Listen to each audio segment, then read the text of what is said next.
Hey everyone, welcome to this beginner-friendly tutorial on Power BI. Whether you're just getting started or you've heard about Power BI and want to see what all the fuss is about, you're in the right place. By the end of this video, you'll understand the basic Power BI interface, its main views, and how to create your very first line chart. Let's jump right in together. So first things first, let's log into your Power BI desktop. After you launch Power BI, you'll be greeted with a sign-in screen. Use your Microsoft account to sign in and give it a moment if it's your first time. It sometimes takes a second to get everything initialized. This login step is important not just for access, but also because it helps you later when you want to publish or collaborate on your reports. Once you're in Power BI Desktop, take a look at the very top of your screen. Here you'll see a ribbon very much like what you'd see in Microsoft Excel or Word, with tabs like File, Home, Insert, Modeling, View, Optimize, and Help. Each of these serves a different purpose.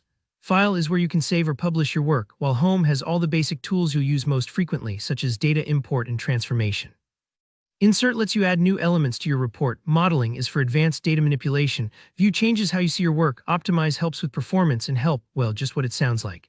As you get more comfortable, you'll find yourself zipping between these tabs, but for now, don't feel overwhelmed. You'll pick them up as you go.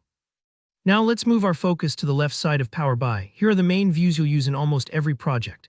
The first icon is the report view. This is where the magic happens visually. You'll see your graphs, charts, and interactive reports displayed here. It's a bit like standing in front of a digital canvas, ready to paint your story with data. Right below that is the table view. Here you can see your raw data in its simplest form, much like a spreadsheet. This is super useful because sometimes you want to double-check your data, make sure it loaded correctly, or just see the numbers behind the visuals. Next up is the model view. This is for visualizing how your different tables, columns, and relationships fit together, like drawing a map of your data landscape. Imagine you have sales data in one table and customer info in another. The model view lets you connect these so Power BI knows how everything is related.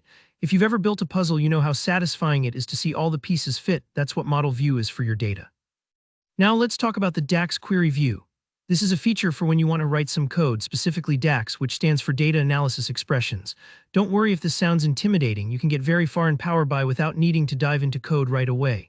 But when you do want to calculate a new column or create a custom metric, this is where you'll write those formulas. Finally, there's the TMDL view, which stands for Tabular Model Definition Language. Think of this as peeking under the hood. TMDL lets you see and edit the blueprint of your Power BI model. It's a more advanced tool mostly used by folks who really want to customize or optimize their data models, so don't be afraid to ignore it for now if you're just getting started. For today's example, I already have a table loaded into Power BI.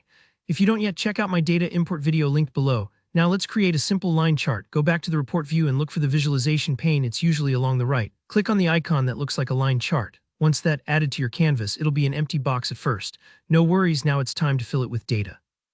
Click on the category date field in your data, then click on quantity as well.